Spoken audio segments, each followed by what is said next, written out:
خب سلام.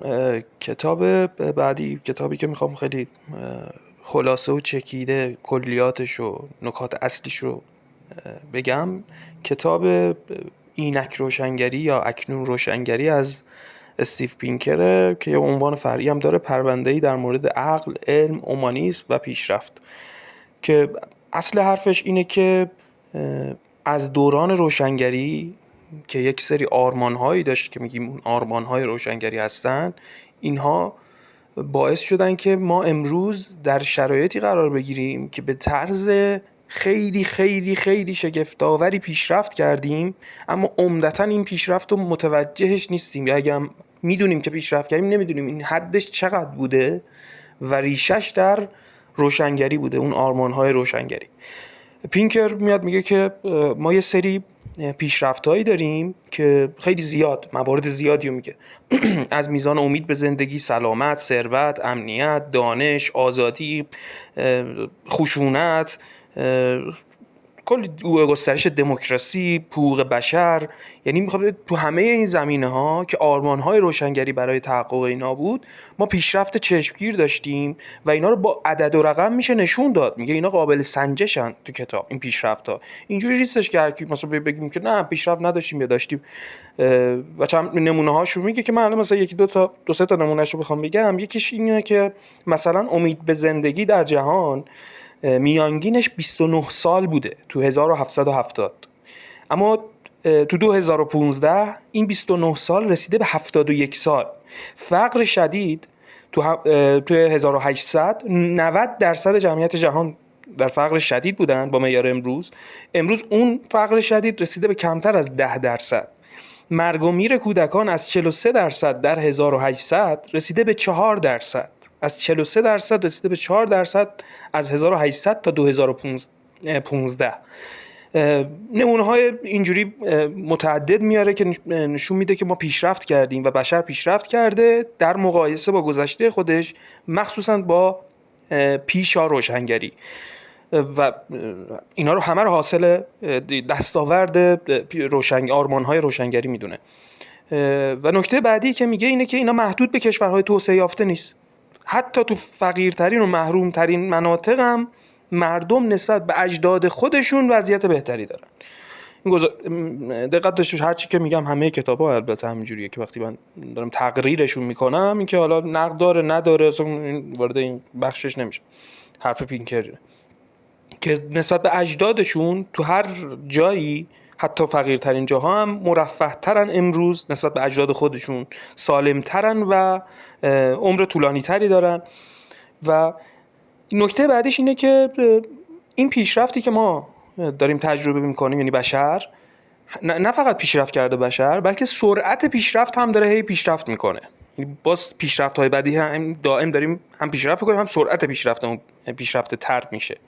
ولی ما اینا رو نمیبینیم. چرا نمیبینیم؟ استیو پینکر خودش هم متخصص علوم شناختی و روانشناسی تکاملی و حتی به صورت میان رشته‌ای هست، دانشمند این حوزه است، جدا از اینکه روشنفکر شناخته شده است.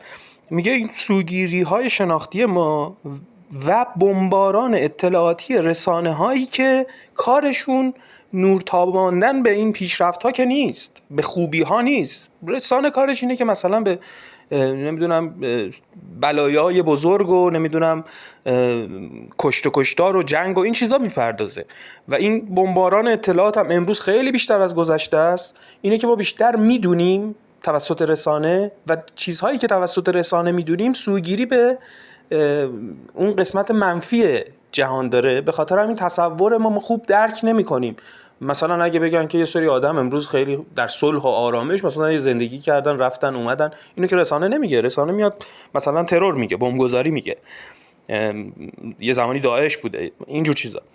البته میگه خطراتی هست، یه خطراتی که میشه مثلا از جنگ هسته‌ای حرف زد که یه دفعه بیاد همه چی از بین ببره، یا نمیدونم این خود هوش مصنوعی میتونه خطرساز بشه توی حالتایی که ما نمیتونیم الان تشخیص بدیم. مثلا اتفاقات ناگوار اینجوری میتونه رقم بخوره، جنگ ها با سلاح های پیشرفته تر، نابودی وسیع به دنبال داشته باشه، یا همون بلایای طبیعی. خود کتابم مثلا قبل کرونا نوشته شده بود.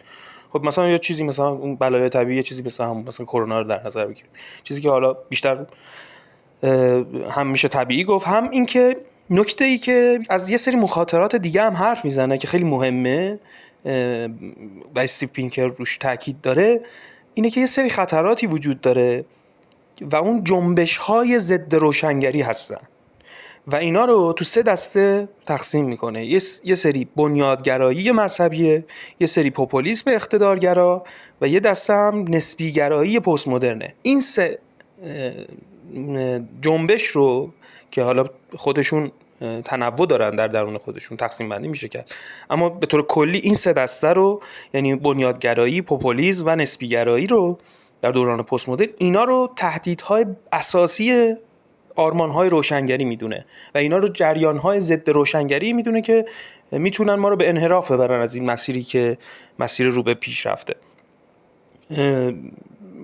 یه نکته هم که اون عنوان اصلیش هم از وقتی از آرمان‌های روشنگری حرف میزنه، میگه عقل، علم، اومانیسم و ایده پیشرفت که اصلا خود همین نکاتی که داریم بهش اشاره می‌کنیم. اون عقل هم منظورش ابزار اصلی انسان برای حل مشکلاتشه، جواب دادم. مثلا استدلال هایی که میاره، مغالطات رو کشف میکنه و میگه توسط همین عقل بود که مثلا ما رسیدیم به لغو بردهداری، تونستیم مثلا استدلال بیاریم با عقلانیت، خلاصه برسیم مثلا چه میدونم به حقوق بشر و دموکراسی و مسائلی از این دست. علم هم که تکلیفش معلومه، حالا اینو من دارم میگم، یعنی مثلا پیشرفت بشر عمدتاً حاصل علم بوده. یه جمله هم داره که میگه علم، یعنی طعنه‌آمیز به ایدئولوژی‌ها، میگه علم نمیکشه، جون کسی رو نمیگیره، جون آدم‌ها رو نجات میده. یه طعنه‌آمیز همچین جمله‌ای میگه که عمده همین پیشرفت‌ها هم حاصل همون علم انسان بوده. و اومانیسم هم منظورش نوعی تعریف اخلاقی، شاید اگه بخوایم خلاصه کنیم حرف پینکر رو، مبنای اخلاقی انسان که کرامت و رنج انسانه، نه مثلا امور ماورایی یا چیزی، یا امور قدسی یا چیز دیگه ای. اینا رو اون پایه های روشنگری میدونه و آرمان هایی که ما به سمتش رفتیم و به پیشرفت چشمگیر ملموسی که قابل سنجش هم هست رسیدیم. این خلاصه و چکیده کتاب اینک روشنگری استیو پینکره که خب بحث حاشیه‌ای راجع به کتاب دیگه نمیگم که